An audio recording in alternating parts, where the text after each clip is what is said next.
Hello my dear students, आप लोग कैसे हैं? उम्मीद करते हैं बहुत अच्छे होंगे और पढ़ाई बहुत अच्छे से करते जा रहे होंगे।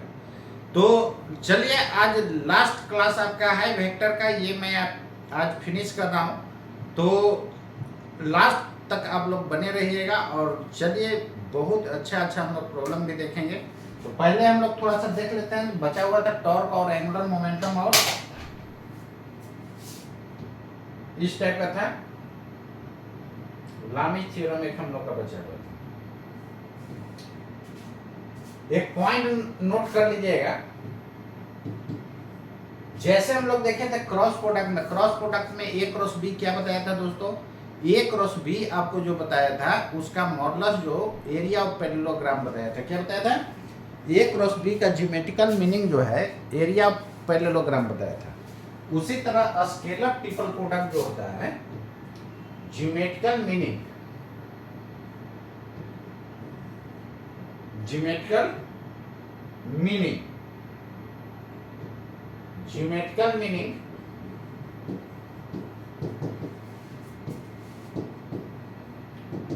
of a scalar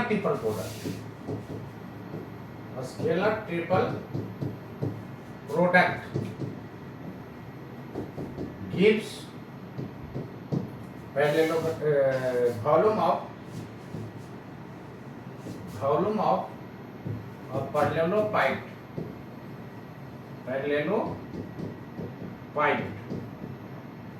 यानी ये किसका वॉल्यूम बताता है? पैरेललोपाइड का वॉल्यूम बताता है। क्लियर है? तो चलिए देखिए, नेक्स्ट हम लोग देखने जा रहे हैं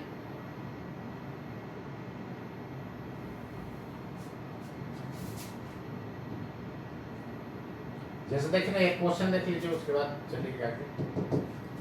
एक यहाँ पर थोड़ा सा और जोड़ दीजिए, पैरेललोपाइड whose coterminous edges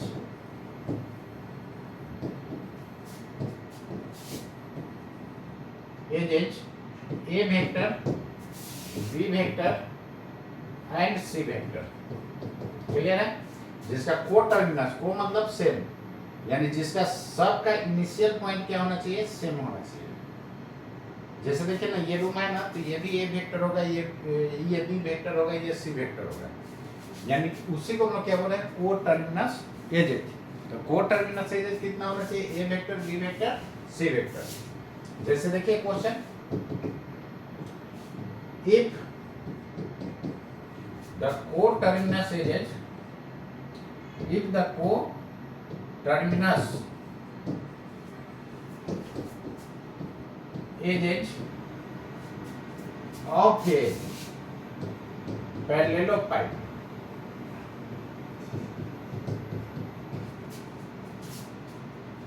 are A vector is equal to 2 I cap plus 3 j cap plus k cap meter, B vector is equal to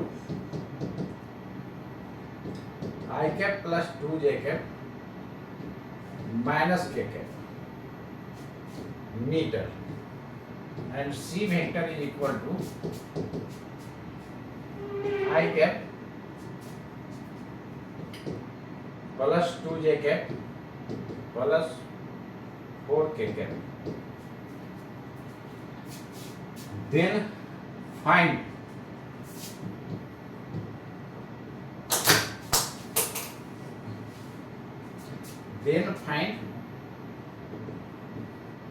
its volume।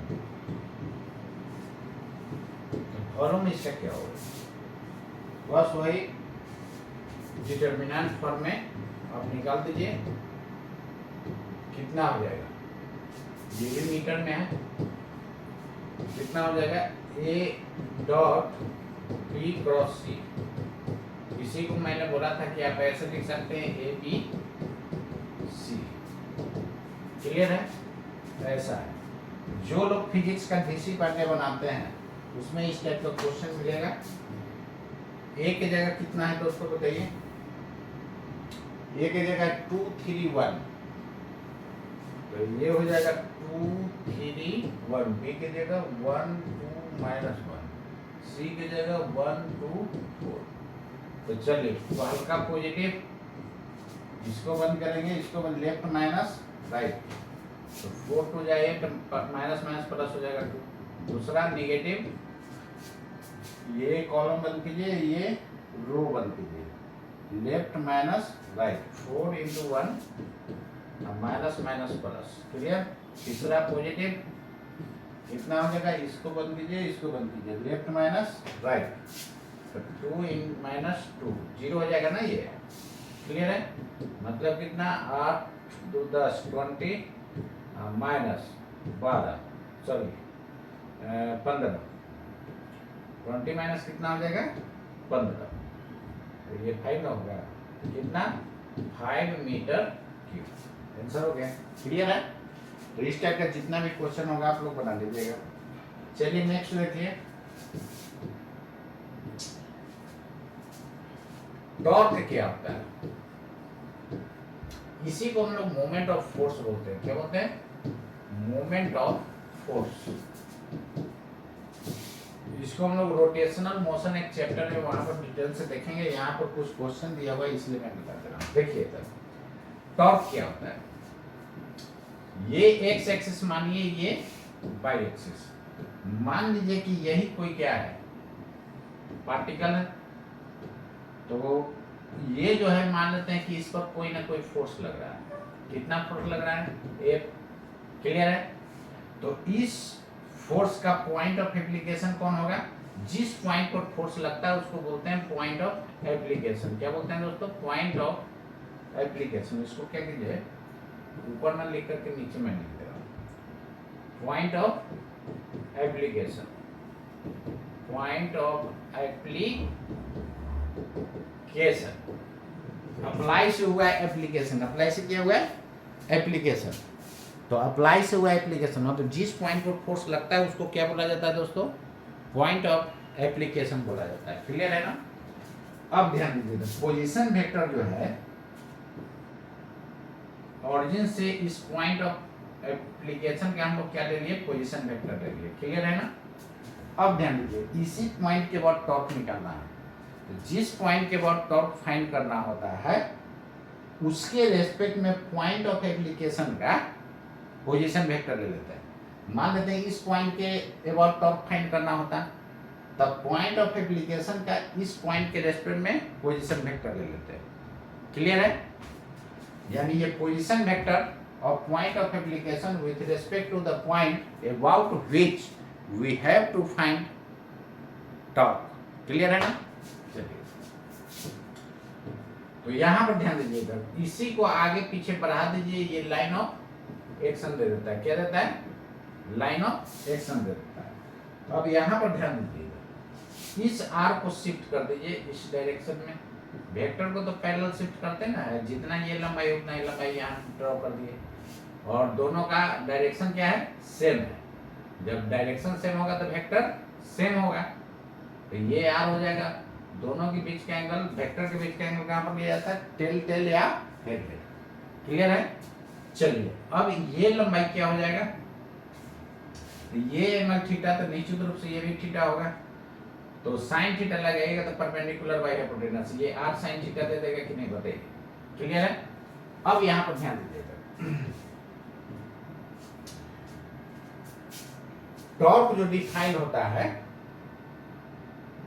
Tau is equal to होता है are cross F, clear.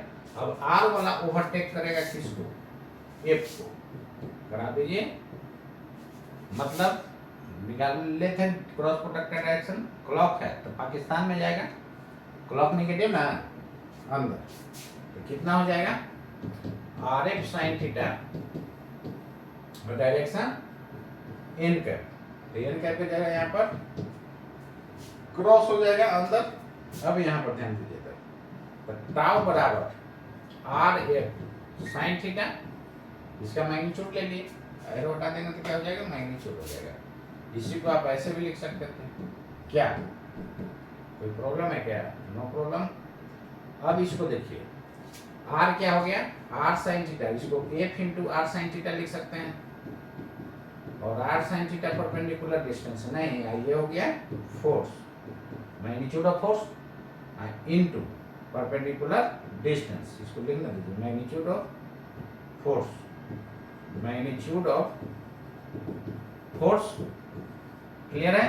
Into क्या होगा दोस्तों, perpendicular distance हो जाएगा, ये perpendicular का sign होता है, परपेंडिकुलर डिस्टेंस, ऐसे काहे को लिखिएगा, डायरेक्ट यही परपेंडिकुलर का साइन होता है, अपने से साइन मत बनाइए, जो दुनिया मान रहा है वही लेके चलिए, क्लियर है। ये हो गया आपका perpendicular distance, force into perpendicular distance याद रखना है, torque, clear.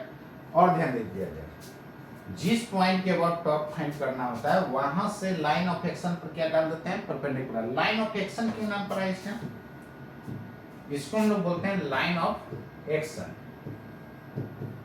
Line of action, इसका मतलब एक्ट का मतलब होता है लगना, लगने का लाइन, यानी जिस डायरेक्शन में फोर्स लग रहा है उसी को आगे पीछे बढ़ा देते हैं, that is called line of action. जिस पॉइंट के बाद टॉर्क फाइंड करना होता है वहां से लाइन ऑफ एक्शन पर क्या ड्रॉ कर देते हैं दोस्तों, परपेंडिकुलर ड्रॉ कर देते हैं, और फोर्स इनटू परपेंडिकुलर डिस्टेंस, जितना ये लंबाई होगा उतना ही नहीं ये होगा, तो फोर्स इनटू परपेंडिकुलर डिस्टेंस क्या देता है, टॉर्क दे देता है, क्लियर है।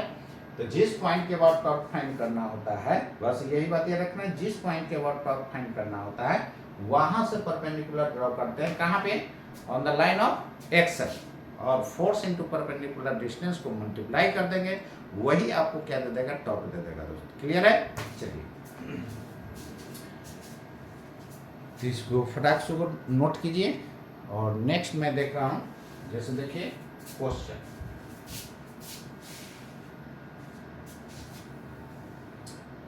जैसे मान लेते हैं इस तरह का दिया हुआ है,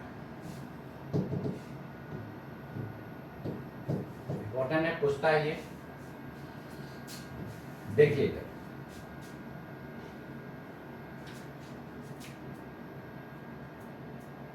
a force acts on a system,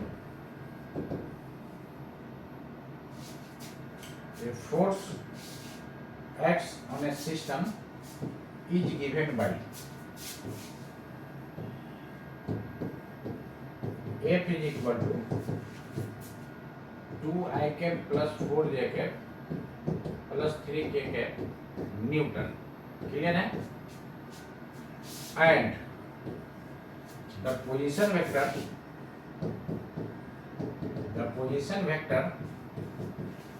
of the point of application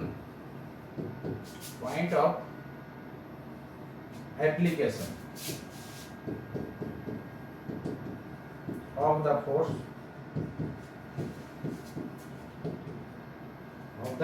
force with respect to the point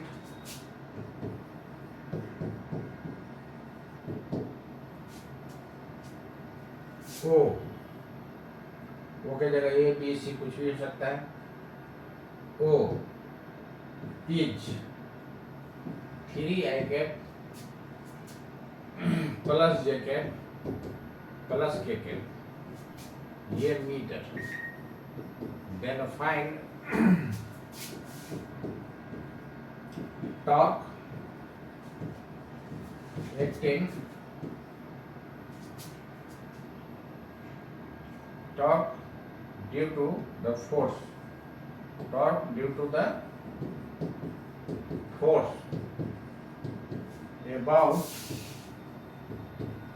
the point A, point O के अबाउट कितना होगा, क्लियर है ना। तो चलिए पोजीशन वेक्टर आपको दे दिया, पोजीशन वेक्टर कितना दोस्तों दिया हुआ है यहाँ पर, R should be equal to 3I cap plus J cap plus K cap metre, और force is what is force 2I cap plus 4J cap plus 3K cap, 2I cap plus 4J cap plus 3k cap newton. आपको क्या निकालना है,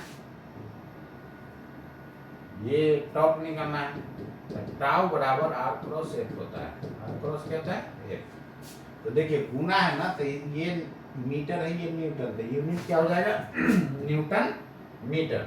तो cross product find करने के लिए क्या करते हैं, सबसे पहले इस तरह डिटरमिनेंट फॉर नहीं, जो पहले वो पहले, आर क्रॉस पहले, आर पहले है तो 3d 1 1 2 4 3 positive plus minus plus, इसको बंद करेंगे, इसको बंद करेंगे, लेफ्ट माइनस राइट, 3d या माइनस 4 हो जाएगा ना। दूसरा निगेटिव क्रॉस मल्टीप्लाई कर रहा है, इसको इसको क्रॉस मल्टीप्लाई, 3 3 जा 9 और माइनस 2।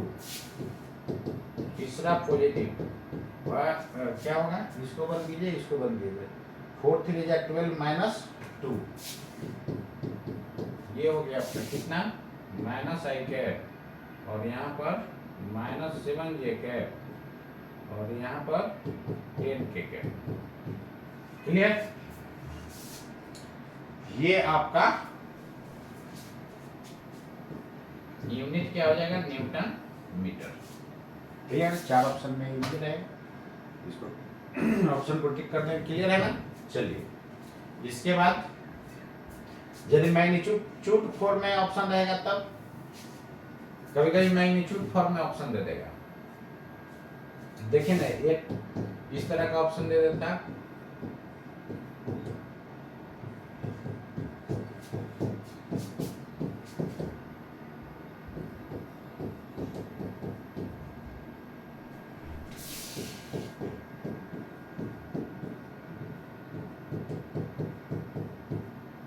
डी में कर देता नन। कौन सा ऑप्शन हो जाएगा, ये ऑप्शन हो जाएगा। क्लियर है, कभी कभी मैग्नीट्यूड के फॉर्म में ऑप्शन दे देगा, तो इसका मैग्नीट्यूड कितना हो जाएगा, अंडर रूट क्या बताए थे, आई के कोफिशिएंट का स्क्वायर माइनस 1 का स्क्वायर प्लस जे के कोफिशिएंट का स्क्वायर प्लस के कोफिशिएंट का स्क्वायर। ऐसे बताए थे कि डायरेक्ट अंदर में हमेशा यहाँ प्लस रहेगा, क्योंकि माइनस का स्क्वायर प्लस होता है। कितना हो जाएगा, 1 प्लस 49 और प्लस 100 डायरेक्ट कर सकते हैं, तो 150 हो जाएगा ना, 150 हो जाएगा। यूनिट क्या लिखिएगा, न्यूटन मीटर। क्लियर, ऐसा भी ऑप्शन रह सकता था, रूट 150 न्यूटन मीटर, बी में रूट 140 न्यूटन मीटर, सी में 10 न्यूटन मीटर, डी में नन। Which is correct. हाँ, एक बार ध्यान दीजिएगा, कैलकुलेशन सही से कीजिएगा, नहीं तो नन ऑप्शन लीजिएगा, डायरेक्ट नन मत मार दीजिएगा। क्लियर है, तो उम्मीद करते हैं ये आपको समझ में आ गया होगा। चलिए नेक्स्ट देखिए, एंगुलर मोमेंटम क्या होता है। Angular momentum, this is angular momentum. L से दिखाए हैं, एल है, क्लियर है ना। चलिए, जैसे टॉर्क देखे उसी तरह एंगुलर मोमेंटम है, तो यहाँ पर एल इज इक्वल टू क्या लिखेंगे, आर क्रॉस, वहाँ एफ लिखे थे, यहाँ पर टी लिखेंगे।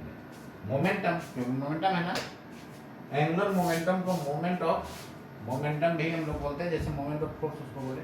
चलिए देखिएगा, तो कितना लिखेंगे इसको, और में क्या लिख बोल सकते हैं, moment of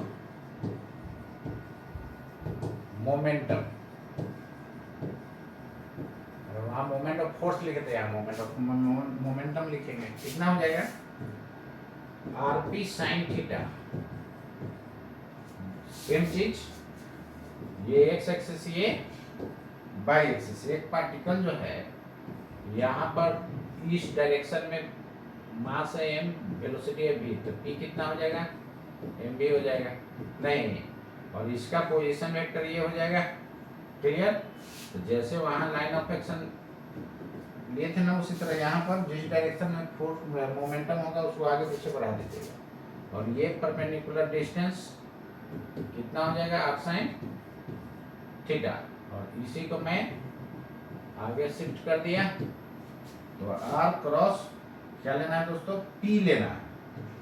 this is R cross P. किधर होगा, अंदर से तरफ डायरेक्शन। तो ये हो गया इनवर्ड। एन कैप लिखते हैं ना, एन कैप क्या बताता है, डायरेक्शन बताता है। किधर, perpendicular to the plane of A and B. यहां से एल का मैग्नीट्यूड लिखिएगा तो R P sine theta, P के जगह एम भी लिखिएगा तो ऐसा हो जाएगा। क्लियर है ना, ये रहा आपका एंगुलर मोमेंटम। ठीक है, आप लोग केमिस्ट्री में पढ़िएगा। जैसे देखिए ये है,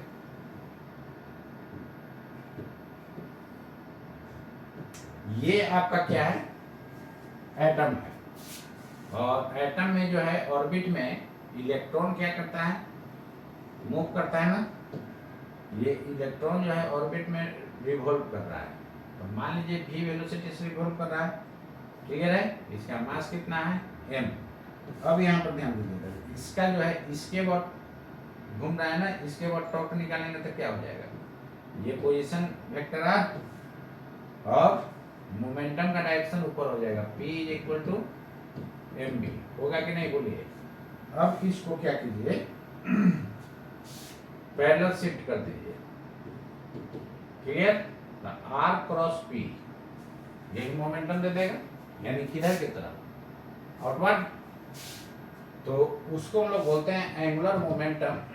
पढ़िएगा आप लोग केमिस्ट्री में एंगुलर मोमेंटम, इसलिए मैं बताते रहा हूँ, angular momentum of revolving electron, revolving electron. तो इसका क्या हो जाएगा,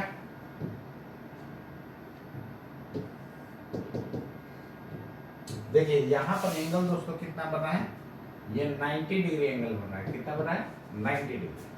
तो निश्चित रूप से एल बराबर क्या लिखिएगा,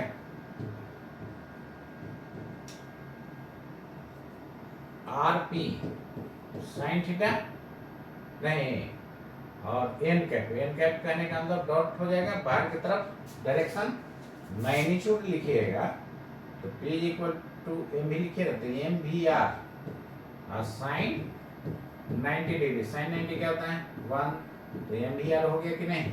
this is angular momentum of revolving electron.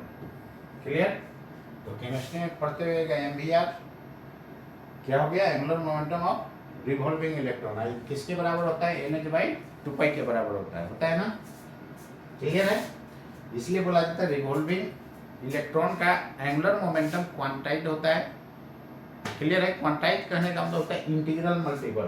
Quantized करने का मतलब क्या होता है, इंटीग्रल मल्टीपल। यही पढ़ते हैं ना, MVR is equal to NH/2π। Clear है, वेयर n क्या है, ऑर्बिट नंबर होता है 1 2 3 4 एंड सो ऑन। क्लियर, तो देखिए ये इंटीग्रल मल्टीपल होगा कि नहीं, ये सब इंटीजर है, तो h/2π का इंटीग्रल मल्टीपल होता है। इसको हम लोग बोलते हैं क्वांटाइज्ड। क्या बोलते हैं, quantized.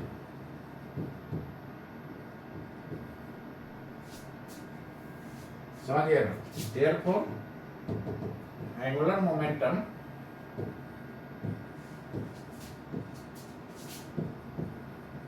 of revolving electron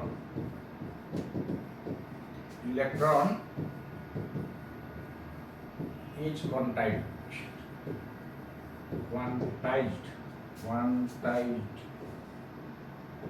clear है, क्वांटाइज्ड। तो क्वांटाइजेशन का मतलब क्या होता है, इंटीग्रल मल्टीपल। वहाँ एन क्या था, नंबर ऑफ ऑर्बिट था, first orbit, second orbit, third orbit नहीं। चलिए नेक्स्ट देखिए, ये रहा आपका एंगुलर मोमेंटम। इसका यूनिट क्या लिखिएगा, तो देखिए ना, एंगुलर मोमेंटम एल बराबर क्या था, आर पी साइन थीटा ना था, साइन थीटा को तो कोई यूनिट होगा नहीं।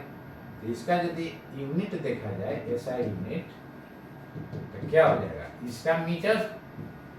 अब मोमेंटम का होता है मास इनटू वेलोसिटी, तो केजी मीटर पर सेकेंड, यही होगा ना। तो यहाँ से टोटल देखिएगा तो कितना हो जाएगा, केजी मीटर स्क्वायर पर सेकेंड, यही आपका ऐसा यूनिट हो जाएगा। सीजीएस देखा जाए तो केजी का ग्राम, इसका सेंटीमीटर स्क्वायर पर सेकेंड। क्लियर? ये रहा आपका, ठीक है ना। चलिए, तो ये भी आपका फिनिश हो गया। और इसका भी क्वेश्चन उसी तरह का जैसे टॉर्क का हम लोग देखें, नहीं जैसे हम लोग टॉर्क का देखें उसी तरह इसका क्वेश्चन सीधे आर क्रॉस पी मतलब डिटरमिनेंट फॉर्म में उसको फाइंड कर लेना है। नेक्स्ट देखिए, बाकी हम लोग डिटेल से इसको, एक चैप्टर है रोटेशनल मोशन, वहाँ डिटेल से पूरा करना है। अभी फिलहाल आर क्रॉस पी याद रखिएगा और इससे रिलेटेड जितना क्वेश्चन होगा सबको बना दीजिएगा। चलिए देखिए, लामिश थ्योरम क्या होता है। लामिश थ्योरम, ये लामिश साइंटिस्ट का नाम है। चलिए देखिए इधर, ये थ्योरम इक्विलिब्रियम के लिए वैलिड होता है। किसके लिए? इक्विलिब्रियम के लिए। जैसे देखिए, इफ F1 F2 F3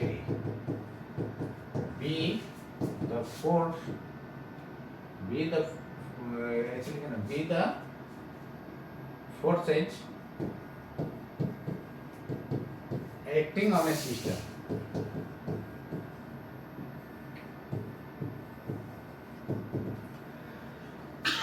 सब एक्सटर्नल फोर्स है, देन ऐसे लिखना, acting on the system such that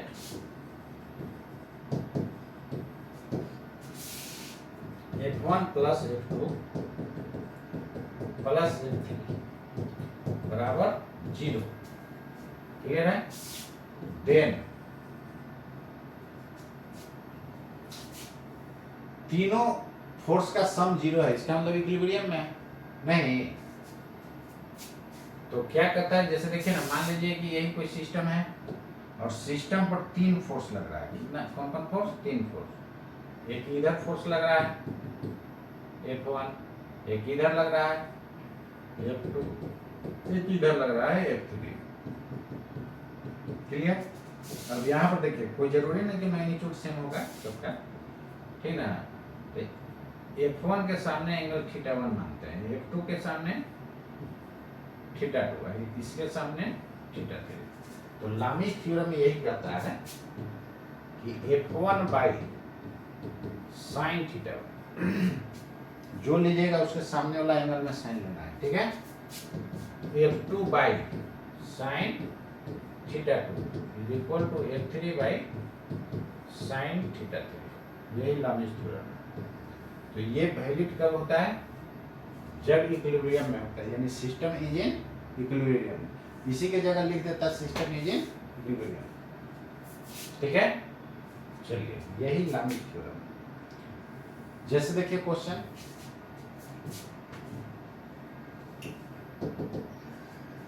मान लीजिए ऐसा है,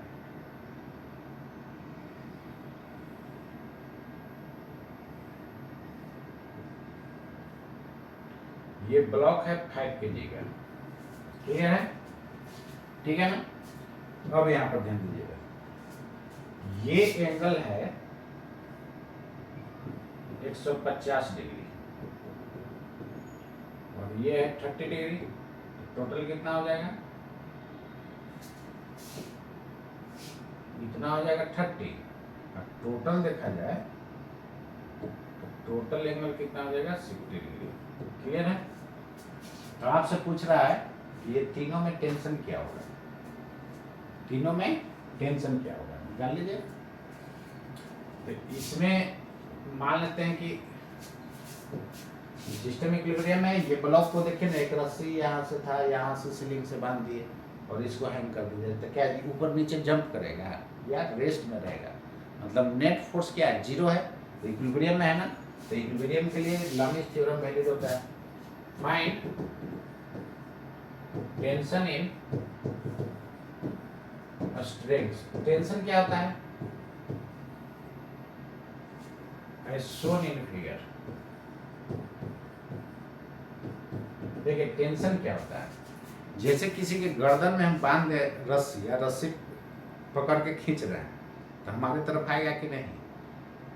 तो हम तो उसको डायरेक्टली नहीं खींच रहे, रस्सी उसको पकड़ के खींच रहा है। तो रस्सी में जो फोर्स लगता है दैट इज कॉल्ड टेंशन। रस्सी को खींचते हैं तो टाइट ना हो जाता है, तनाव बढ़ जाता है। टेंशन का मतलब तनाव, वही टेंशन बढ़ गया। टेंशन एक तरह क्या हो गया? फोर्स। क्लियर है? ठीक है दोस्तों, यहाँ पर ध्यान दीजिएगा। तो यहाँ पर मान लेते हैं कि इसमें फोर्स T1 लगा, इसमें T2 लगा, इसमें T3 लगा, देख सकते हैं ना। और नीचे कितना लग रहा होगा? mg। मास कितना है? 5 इंटू 10। जी का वैल्यू 10, 50। जी का वैल्यू ऐसे होता है 9.8, लेकिन उसको लगभग हम लोग क्या ले सकते हैं? 10 ले सकते हैं, 50 न्यूटन। ये ब्लॉक ऊपर जा रहा है कि नीचे जा रहा है? ऊपर नीचे तो बेचारा जाइए नहीं रहा, आराम से रुका हुआ है। नहीं, तो T3 बराबर कितना हो जाएगा? 50 न्यूटन। क्लियर? अब लामिस थ्योरम लगाइए तो कितना लिखेगा? T1 डिवाइडेड बाई इसके सामने वाला एंगल 150, तो sine 150 degree. T2 divided by इसके सामने वाला ये भी तो एंगल 150 होगा, नहीं, तो sine 150 degree. T3 divided by sine 60 degree. इसके सामने वाला ये साइन 60 हो जाएगा। क्लियर है? होगा ना? चलिए, ये दोनों को यदि बराबर करते हैं तो क्या हो जाएगा? T2 divided by sign 150 degree. ये दोनों नीचे वाला कैंसिल हो जाएगा, तो T1 बराबर आ गया T2। तो आ गया यहाँ से। क्लियर? अब नेक्स्ट देखिए, इसको और इसको बराबर कीजिए, चाहे इसको इसको बराबर कीजिए। तो T1 डिवाइडेड बाई साइन 150 को लिख सकते हैं 180 डिग्री माइनस 30 डिग्री, लिख सकते हैं कि नहीं? इधर क्या हो जाएगा? T3 का वैल्यू आपको पता है कितना? 50 डिवाइडेड बाई साइन 60। तो साइन 60 तो आपको पता ही है, यहाँ से T1 फाइंड हो जाएगा। और T1 by sine 180 minus theta sine theta होता है जी, पता है ना? मैथमेटिकल टूल्स वाला मेरा वीडियो आप लोग देख लीजिएगा, इस तरह का बताया हुआ है। साइन 180 माइनस थीटा क्या होगा? साइन 90 प्लस थीटा क्या होगा? ये वीडियो में आपको दिया हुआ है, आप उसको देख लीजिएगा। ठीक है? चलिए देखिए इधर मैथमेटिकल टूल्स वाला पोर्शन देखते जाइए। 50 डिवाइडेड बाय साइन 60 होता है √3/2, होता है ना? तो ये कितना हो जाएगा दोस्तों? T1 बराबर 2 ऊपर चल जाएगा 100 बाई √3। इसको इधर भेजिएगा, साइन 30 हाफ होता है, यानी 50 बाई √3। 2 से कटेगा ना? 50 बाई √3 को आप क्या लिख सकते हैं? 25 गुने 2 25 गुने 2 नहीं लिख सकते हैं, √3 से ऊपर नीचे चाहिए तो गुना कर दीजिए, रेशनलाइज ऐसा लिख सकते हैं, न्यूटन। क्लियर? इतना भी आंसर छोड़ सकते हैं, नो प्रॉब्लम। यहाँ से T1 बराबर T2 कितना हो जाएगा? 50 √3/3 न्यूटन। सब निकल गया कि नहीं? और T3 आया था 50 न्यूटन, वो तो गया। क्लियर? तो ये रहा आपका दोस्तों लामिस थ्योरम। तो वेक्टर का कहानी समाप्त। और टाइप्स ऑफ वेक्टर्स बताने की जरूरत नहीं ना है। अरे कोप्लेनर वेक्टर मतलब क्या है? एक प्लेन में लाई करता है, वो सब 11th वाले बैच में होता है। ये टारगेट बैच है ना, तो केवल बोल दे रहा हूँ, एक प्लेन में लाई करेगा तो कोप्लेनर। कोप्लेनर होगा तो वॉल्यूम क्या हो जाएगा? 0। स्केलर ट्रिपल प्रोडक्ट 0 होगा। जैसे देखिए ना, पॉइंट एक नोट कीजिए, if ABC are coplanar vectors, coplanar मतलब एक ही प्लेन में, देन स्केलर ट्रिपल प्रोडक्ट क्या होगा? Product will be 0। क्यों 0 होगा? अरे भाई हाइट है ही नहीं, वॉल्यूम क्या होता है? एरिया इंटू हाइट, तो एक प्लेन में लाई करेगा सब, तो वॉल्यूम उसका जीरो ना होगा। That is A B C, ऐसे लिखिए या ऐसे लिखिए विदाउट कॉमा, या A dot B cross C लिखिए, या A cross B dot C लिखिए। डॉट क्रॉस इंटरचेंज किया जाता है, क्लियर है। ये कितना हो जाएगा, जीरो हो जाएगा, ठीक है। तो उम्मीद करते हैं ये टोटल समझ गए हैं। तो चलिए अब हम लोग कुछ प्रॉब्लम्स देख लेते हैं। क्या है प्रॉब्लम, देख लीजिए।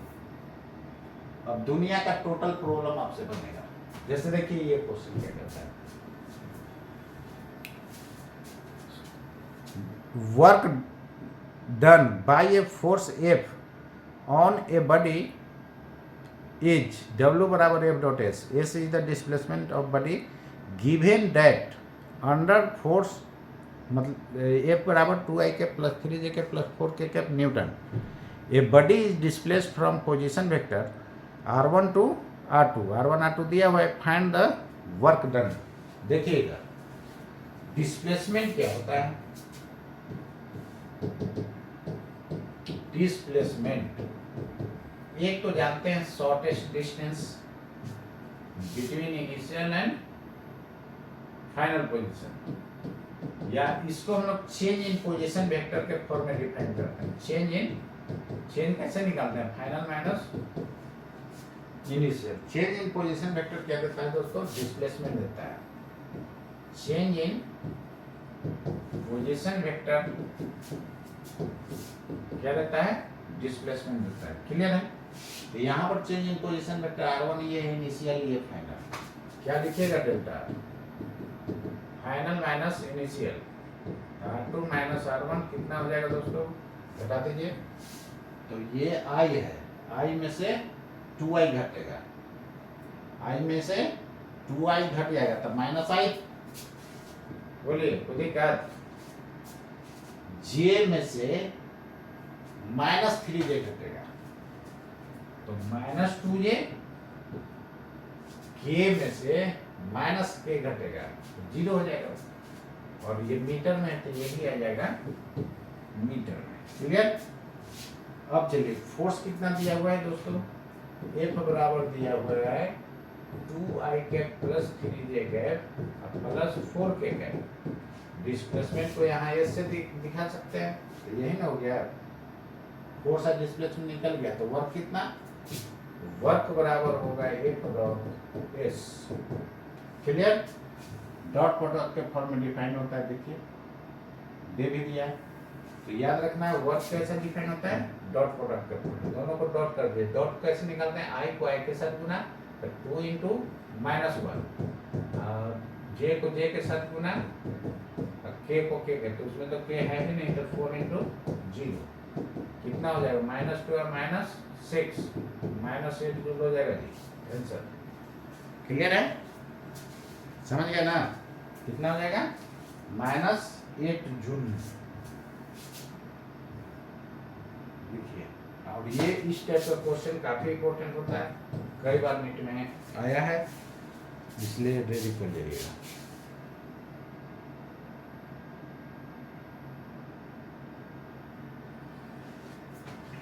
चलिए क्लियर है यहाँ तक,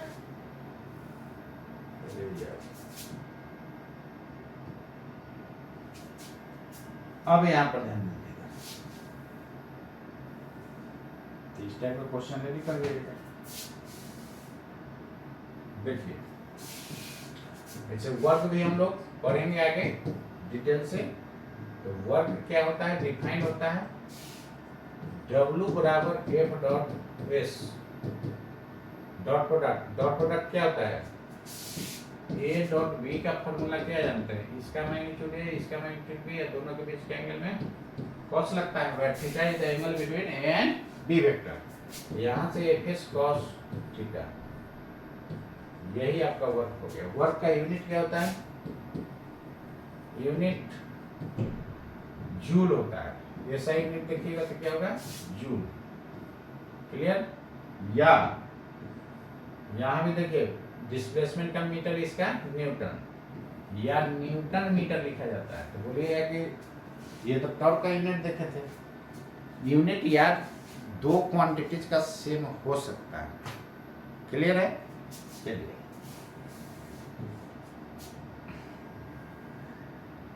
तो टॉर्क को लाके जूल मत बोल दीजिएगा, उसको न्यूटन मीटर ही रखेंगे। सीजीएस यूनिट क्या हो जाएगा? और बोलते हैं, क्या बोलते हैं? और इसको बोलते हैं डाइन सेंटीमीटर। क्लियर है? तो उम्मीद करते हैं ये आपको समझ में आया होगा। तो इसको रेडी कर जाइएगा। वेक्टर का कहानी खत्म। अगले क्लास से हम पढ़ेंगे kinematics, motion in straight line और मोशन इन प्लेन। चलिए देखिएगा।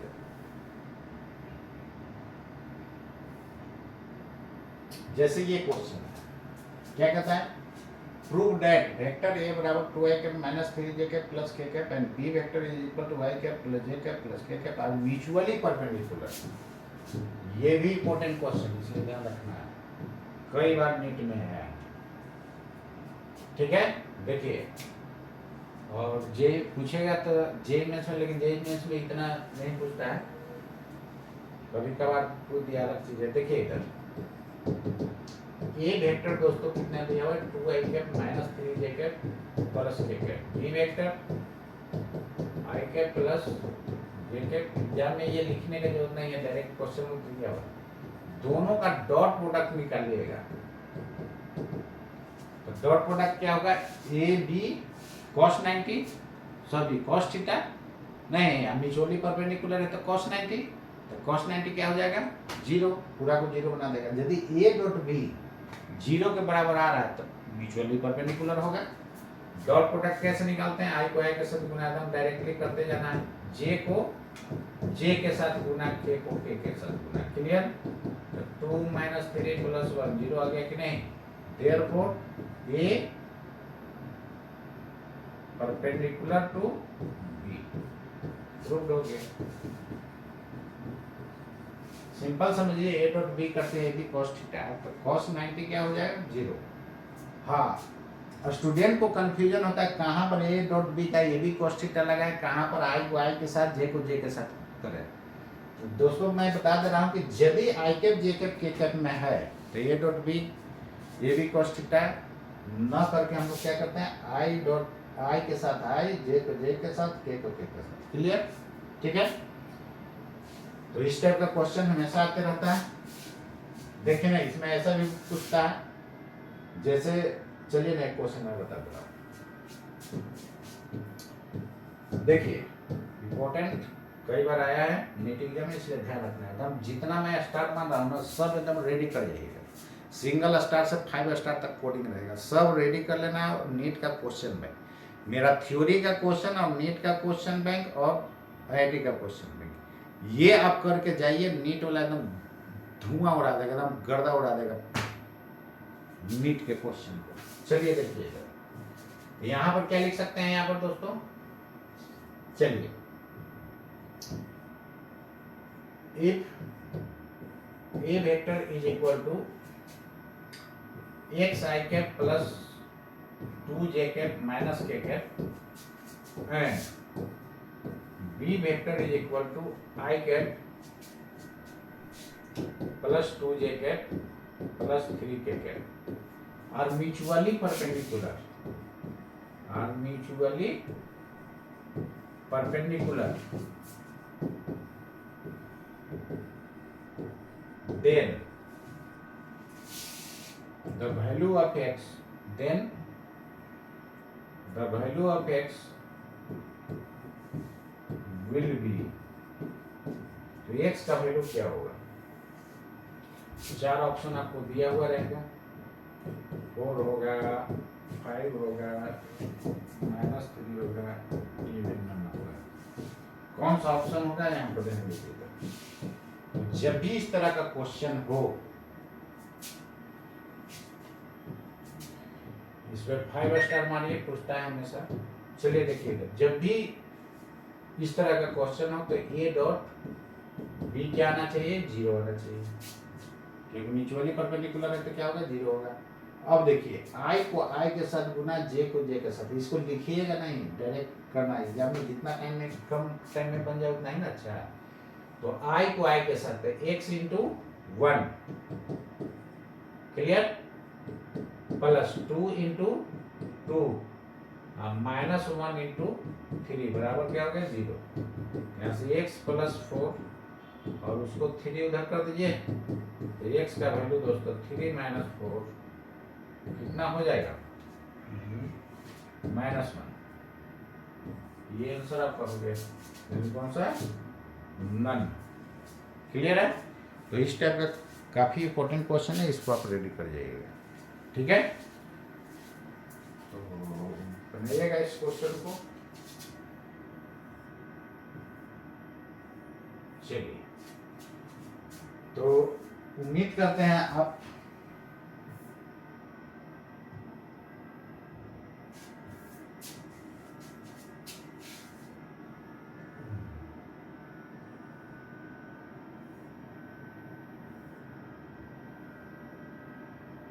ठीक है।